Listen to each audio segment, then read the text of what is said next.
Aujourd'hui, Olivier, nous allons réaliser une terrasse en bois. Oui, Julia. Alors, explique-moi comment on procède pour ça. Donc en fait, les terrasses en bois, ça repose toujours sur le même principe. On a un ensemble de planches qui reposent sur des lambourdes ou des chevrons. D'accord. Et sur quel support tu peux poser tes lambourdes? Sur n'importe quel support. Aujourd'hui, on a un support dur, une dalle de béton, mais on aurait très bien pu faire ça en pleine terre. Et donc là, on aurait réalisé des plots de béton, on aurait posé des parpaings pour recevoir les lambourdes.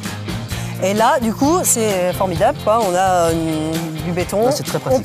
On pose nos lambourdes et directement, on a notre terrasse. Voilà. Donc là, Julia, j'ai posé une lambourde parallèle au mur.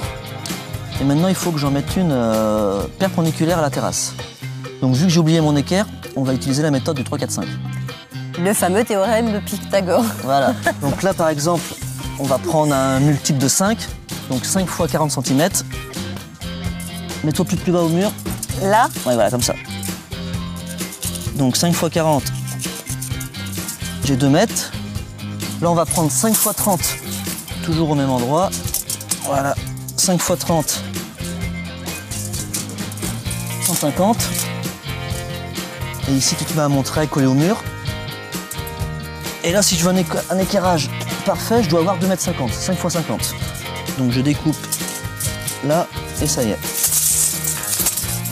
Donc on va déplacer la lambourde jusqu'à mon trait, et celle-là... Là, normalement, c'est perpendiculaire. Celle-là est perpendiculaire. Donc on va pouvoir reporter. En fait, on va utiliser un espace de 50 cm entre chaque lambourde. D'accord. Donc tu recalcules à chaque fois 50. Hop. Pareil ici. Et ensuite, on va pouvoir tracer ça au cordex.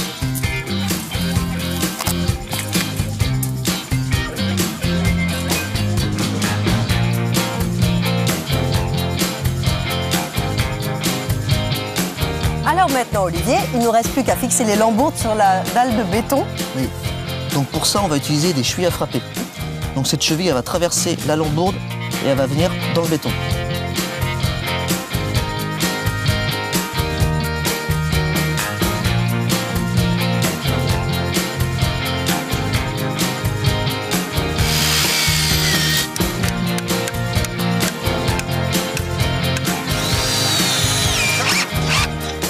Alors dis-moi, Olivier, comment ça se passe maintenant?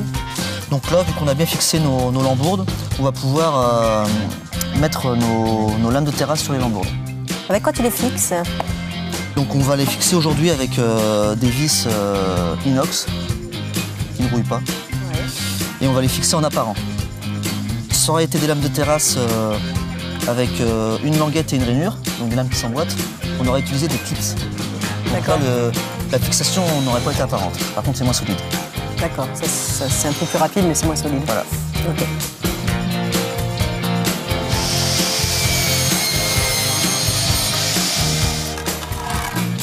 Alors là, tu vois, Julia, après une coupe, on peut se rendre compte que la lame n'est pas traitée à cœur. Donc il faudra penser à rajouter un peu de traitement. D'accord, pour pas que le bois pourrisse. Voilà. En fait, c'est super simple de faire une terrasse en bois. Donc j'en ai fini une derrière la maison, je vais te montrer ce que ça donne. Waouh, bah dis donc, t'as bien travaillé, c'est vrai que ça rend plutôt pas mal. Par contre, j'imagine, sur ce genre de terrasse, ça doit nécessiter un maximum d'entretien. Non, pas du tout. Ah bon? En fait, on a utilisé des lames de terrasse en pin, traitées classe 4, donc normalement, on n'a aucun entretien. Mais c'est formidable! J'ai plus qu'à sortir mon transat et puis... Wouh